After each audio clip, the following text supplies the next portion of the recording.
नमस्कार। प्रस्तुत है आज का चिंतन। समस्या। अमृत, पारस और कल्प वृक्ष, यह तीनों महान तत्व क्या सर्वसाधारण के लिए सुलभ हैं? समाधान।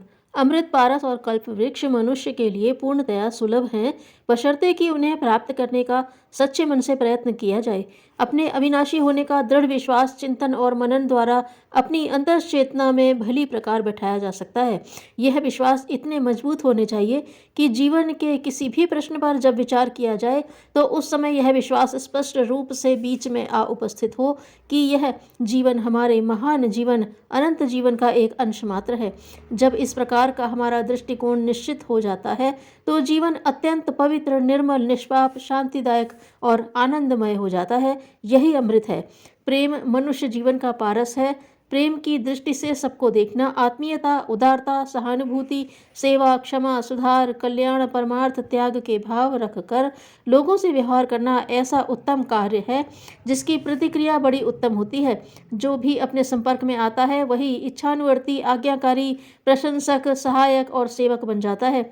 रोती हुई दुनिया को हंसती सूरत में बदल देने का जादू प्रेम में ही है। इसीलिए इसे पारस कहते हैं। परिश्रम से, उद्योग से, कष्ट सहन से, अध्यावसाय से कठिन लक्ष्य तक मनुष्य पहुंच जाता है। तप से सारी संपदाएं मिलती हैं। शक्ति संचय, परिश्रम, उत्साह, दृढ़ता, लगन, यही तप के लक्षण हैं। जिसे तप की आदत है, कल्प वृक्ष उसकी मुट्ठी में है। उसकी कोई इच्छा अधूरी न रहेगी। वह जो चाहेगा सो ही प्राप्त कर लेगा। समस्या। समाज में संव्याप्त अनेकानेक समस्याओं में से एक है सुशिक्षित कन्याओं के विवाह की समस्या। इसका व्यावहारिक समाधान क्या हो सकता है? समाधान। इस समस्या के पैदा होने के कई मनोवैज्ञानिक पक्ष हैं। यह मान्यता लंबे समय से चली आ रही है कि विवाह में लड़की की तुलना में लड़के का अधिक शिक्षित, योग्य होना आवश्यक है। साथ ही सुंदरता एवं संपन्नता को भी अधिक महत्व दिया जाता है। ऐसी मान्यता है कि आयु की दृष्टि से भी लड़के का बड़ा होना आवश्यक है। इन सभी कसौटियों पर कसने के उपरांत विवाह की बात सोची जाती है। इस दृष्टिकोण के कारण शिक्षित लड़कियों का विवाह एक गंभीर समस्या बनता जा रहा है। बदलते हुए सामाजिक परिवेश में यह प्रायः असंभव न सही तो मुश्किल अवश्य है कि उपरोक्त सभी कसौटियों पर खरे उतरने वाले लड़के मिल जाएं। एक दो की बात अलग है, अन्यथा अधिकांश में किसी न किसी प्रकार की कमी अवश्य होगी। प्रस्तुत समस्या का समाधान यह हो सकता है कि अधिक योग्यता, संपन्नता, प्रतिभा एवं सुंदरता से युक्त लड़का तलाशने की अपेक्षा वे विशेषताएं लड़कों में ढूंढी जाएं जो जीवन को सफल और सार्थक बनाने के लिए कहीं अधिक आवश्यक हैं।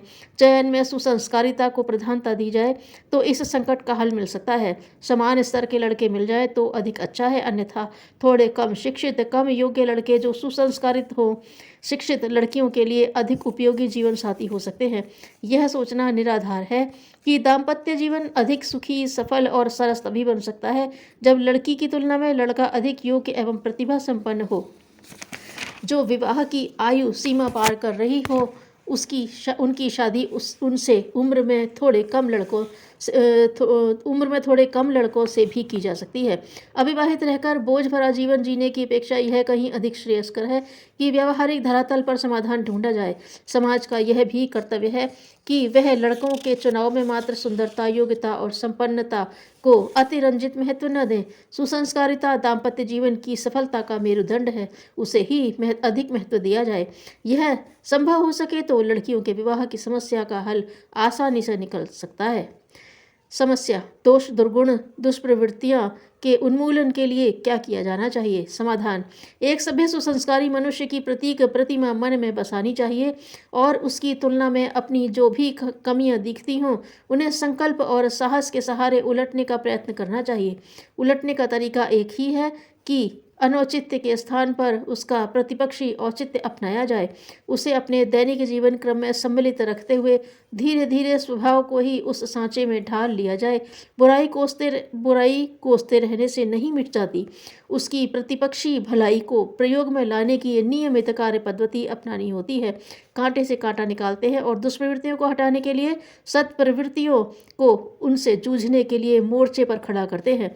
व्यक्तित्व को खोखला करने वाली दुष्प्रवृत्तियों को अपने चिंतन, स्वभाव और व्यवहार में ढूंढते रहा जाए, साथ ही उन्हें संक्रामक बीमारी मानकर समय रहते उनके उन्मूलन का उपाय किया जाता रहे, तो यह अपने आप से स्वयं लड़ते रहने की शूरता किसी सफल सेनापति को विजयश्री मिलने जैसी मानी जाएगी।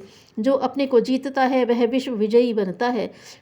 इस उक्ति को सर्वथा सारगर्भित समझा जाना चाहिए।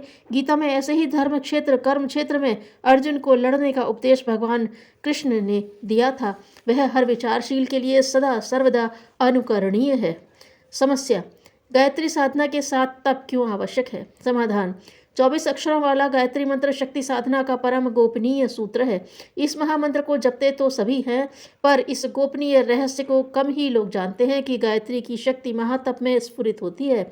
जो तप से विहीन है, संयम सदाचार से रहित है, उन्हें गायत्री साधना का कोई लाभ नहीं मिलता। जो तपश्चर्या करते हुए गायत्री की साधना सरिता में निमग्न होते हैं, उनमें दुख और दुर्भाग्य को पराजित करने वाली समस्त शक्तियां प्रादुर्भाव होती हैं। ज्ञान और बोध देने वाली समस्त विद्याओं का उदय होता है। समस्या, मनुष्य क्या है? समाधान, उत्तर एक प्रति प्रश्न में सन्निहित है कि मनुष्य क्या नहीं, अर्थात सब कुछ है। बीज रूप में उसके भीतर विकास की असीम संभावनाएं विद्यमान है। अपने विषय में जो जैसा सोचता है वैसा ही बन जाता है।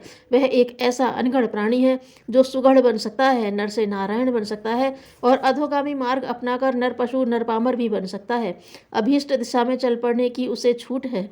शरीर, मन, अंतःकरण तथा उनसे जुड़ी असामान्य क्षमताएं सदुद्देश्यों से जुड़कर उसके विकास का मार्ग प्रशस्त कर सकती हैं और निकृष्ट दिशा में नियोजित होकर पतन पराभव की ओर ढकेल भी सकती हैं। मनुष्य से बढ़कर इस संसार में और कुछ भी नहीं और उसका चरम लक्ष्य देवत्व है। यदि उसे करतलगत किया जा सके, अपनी गतिविधियों को उस दिशा में नियोजित किया जा सके, तो पूर्णता को प्राप्त कर सकना किसी के लिए भी कठिन नहीं है। अंधा वह नहीं जो देख नहीं सकता, अंधा वह है जो देखकर भी अपने दोषों पर पर्दा डालने का प्रयत्न करता है। धन्यवाद।